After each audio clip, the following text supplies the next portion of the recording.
Doctor, is the baby a boy or a girl? The husband, smiling broadly, began to tremble upon seeing me in my white coat. Why are you here?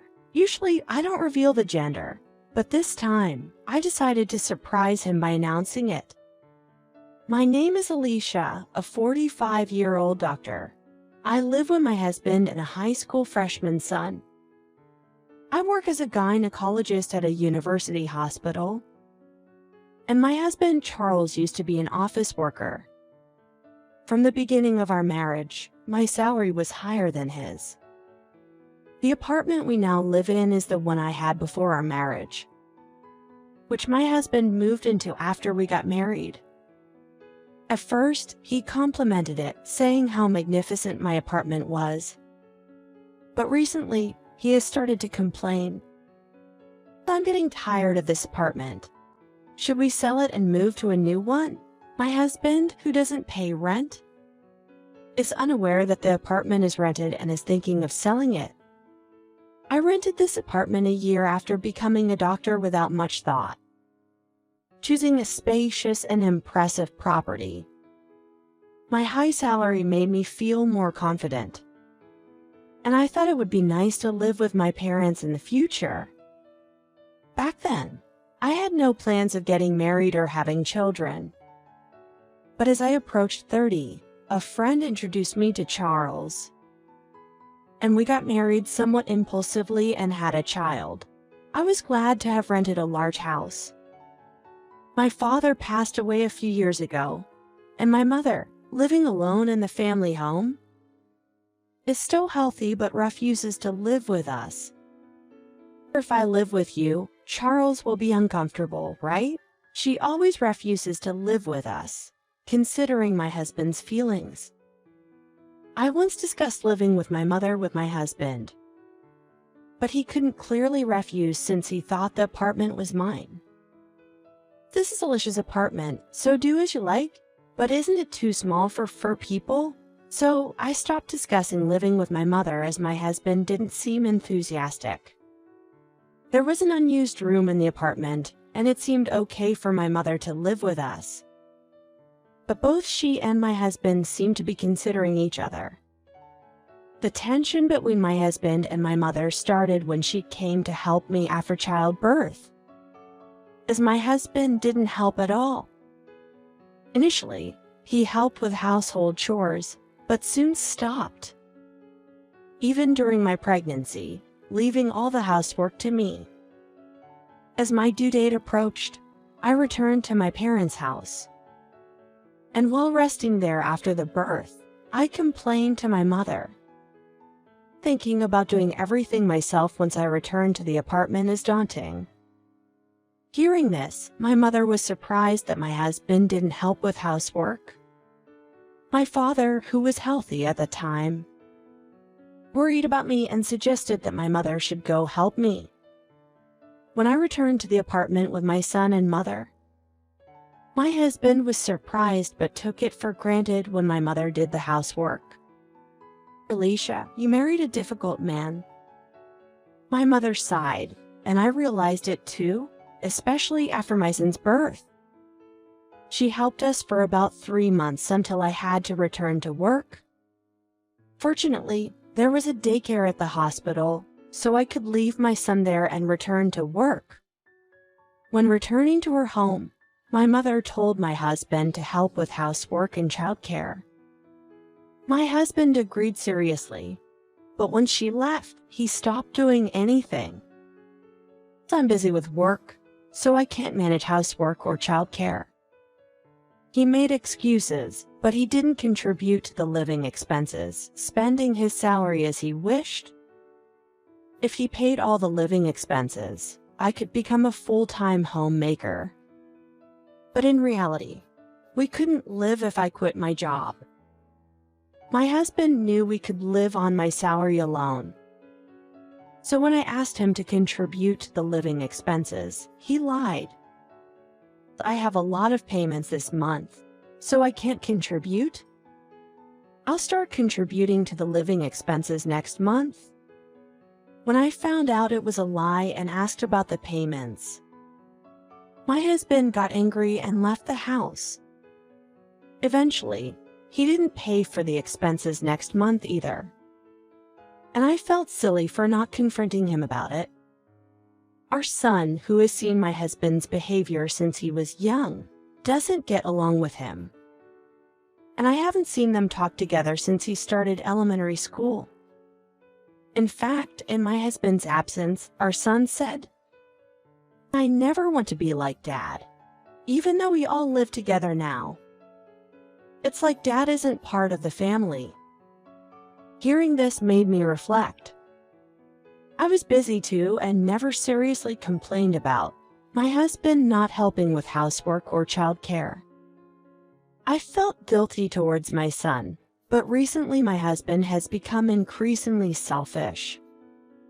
He comes home late, sleeps until noon on his days off, and leaves without eating. We barely talk anymore, and I knew I had to think about our future, especially for our son's sake. Then, a young pregnant woman came to the obstetrics and gynecology department where I work. Possibly a high-risk pregnancy. She had been confirmed pregnant at a private clinic but was referred to us due to complications. She was young, but that's not uncommon in our department. However, what her male companion said caught my attention. "Even if the kid is born, I don't have money. What are we going to do?" The woman answered confidently when the man spoke in a low voice. "It's okay. I'll have the baby as another man's child and get money from him. Don't worry." They thought no one could hear, but I overheard. I wasn't her attending doctor, but learning she was pregnant made me worry if she could properly care for the baby. I could have offered counsel if I were her doctor, but I was soon to be dispatched to a public hospital due to a shortage of gynecologists. I had agreed to help out as many hospitals are experiencing a shortage of obstetricians and gynecologists. My son, now in high school, can manage on his own. So I accepted the hospital's request without hesitation. My husband is hardly ever home, so I didn't bother consulting him or even mentioning my dispatch. A few months after being dispatched, a familiar young woman came into my office, the same woman from the university hospital. I remember the young man worried about not having money to raise the child. She didn't seem to recognize me, but the coincidence struck me. When I asked why she switched from the university hospital, she gave vague answers. So I imagined she had broken up with a young man and moved. After showing her the ultrasound and reassuring her that her baby was doing well, she looked relieved but was concerned about her recent weight gain. I intended to give her a brochure on nutrition for pregnant women but found it missing. So I stepped out to ask a nurse. Returning, I found a man sitting next to the pregnant woman. A nurse mentioned her husband arrived late. I recognized his back and felt a sudden rush of anxiety. When the companion noticed my return, he turned and asked, "Doctor, is the baby a boy or a girl?" The man smiling at me was, as I thought, my husband. We stared at each other for a while, and then my husband started trembling upon seeing me in my white coat. "Why are you here? You're supposed to be at the university hospital, right?" Seeing my husband flustered, the pregnant woman asked in confusion, "Do you know this doctor, Charles? Is that why you insisted on changing hospitals from the university to here?" It seems my husband, knowing his mistress was being seen at my workplace, suggested this hospital to avoid me finding out. I was relieved to learn of his infidelity but didn't know what to say in my anger. My husband was shaking in panic, and I was furious. Yet the mistress seemed clueless about our situation. I heard this hospital doesn't reveal the baby's gender. But since you know Charles, you'll tell us, right? Hearing her nonchalant words made my anger feel silly. We usually keep it a secret, but I'll make an exception for you. It's a boy. The mistress, thinking I revealed the gender as a surprise, was overjoyed. In contrast to the elated mistress, my husband fell silent and tried to flee the examination room. I stopped him and revealed the truth to the mistress. Charles is actually my husband, but it seems he wants to remarry you, so I'll divorce him. The mistress was shocked by my words and sought confirmation from my husband. But he, seemingly desperate to escape from me, left her behind and walked out. I handed the bewildered mistress the brochure about pregnant women's diet and followed after my husband. The nurse with me was also surprised by the unexpected turn of events and seemed troubled, thinking I was angry. It's embarrassing that you had to see that. But let's continue with the examinations, shall we? Saying this, I attended to the next patient. That night, I waited, wondering how my husband would return home, but he never came back. It was too shameful for him to face me and the mistress after demanding to know the baby's gender. Although I had resolved to divorce my husband, as I told the mistress, I was unsure whether to inform her that the child in her womb was likely another man's. The father, according to what I overheard at the university hospital, seemed to be a young man, but there was a chance it could be my husband's. Observing my husband's behavior, I decided whether to tell her or not. More than the child of another man, I was concerned about what our son would do if we divorced. So I asked him directly, "Your father and I are planning to divorce, but what will you do?" My son immediately answered that he would stay with me. Even though he said he'd stay with me, it was my husband who would have to leave, as the apartment we lived in was rented by me.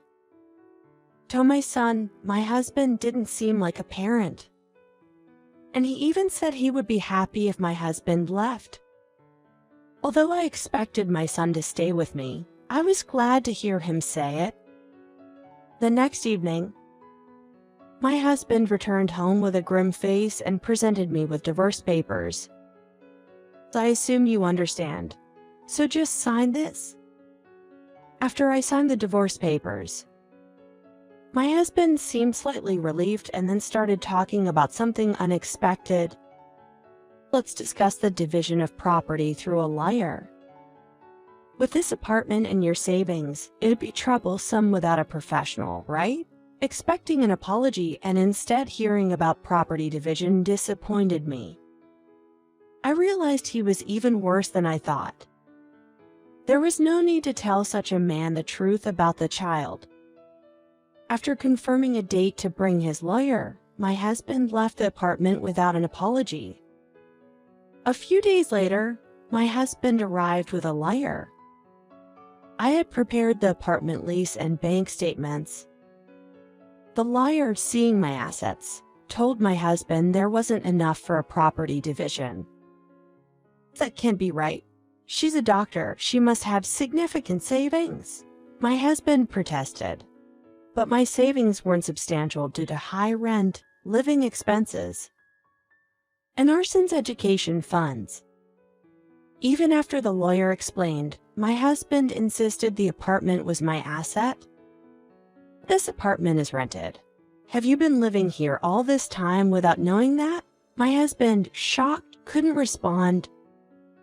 Realizing his mistake, he was at a loss, so I made a request to the lawyer. My husband had an affair, so I'd like to file for compensation and child support. Could you handle the procedures? Upon hearing compensation, my husband finally seemed to snap back to reality. Though he had previously claimed to have no money, he had revealed his financial situation to his lawyer, exposing his lie. Afterward, we officially divorced, and I received a lump sum compensation payment and monthly child support until our son finished college. As my husband packed his things to leave the apartment, I gave him one piece of advice. Even if the child doesn't resemble you, make sure to raise them properly. I was concerned whether my ex-husband, who hadn't even cared for his own child, would properly raise a child that likely belonged to another man. He seemed confused by my words and left with a puzzled look. The mistress, understandably, switched to another obstetrics clinic, and I believe she's due to give birth soon. Then, my ex-husband called me. The baby was born, but I feel like he doesn't resemble me at all. Is it because he's a newborn? No, but still. You know something, don't you? Remember what you said before we split up? To the frantic ex-husband, who wasn't convinced even after I told him all newborns look alike, I suggested doing a DNA test. About a month later, while I was relaxing at home, my ex-husband called again. Thinking the DNA test results were in, I answered the phone. The baby isn't mine. You knew, didn't you? You deliberately didn't tell me? I told the ex-husband, who sounded like he was on the verge of tears, that as a doctor, I have a duty of confidentiality and can't disclose information about patients. According to him, the mistress who remarried him before the DNA results came out had left, abandoning the baby. Knowing the baby wasn't his, she apparently took everything valuable and disappeared.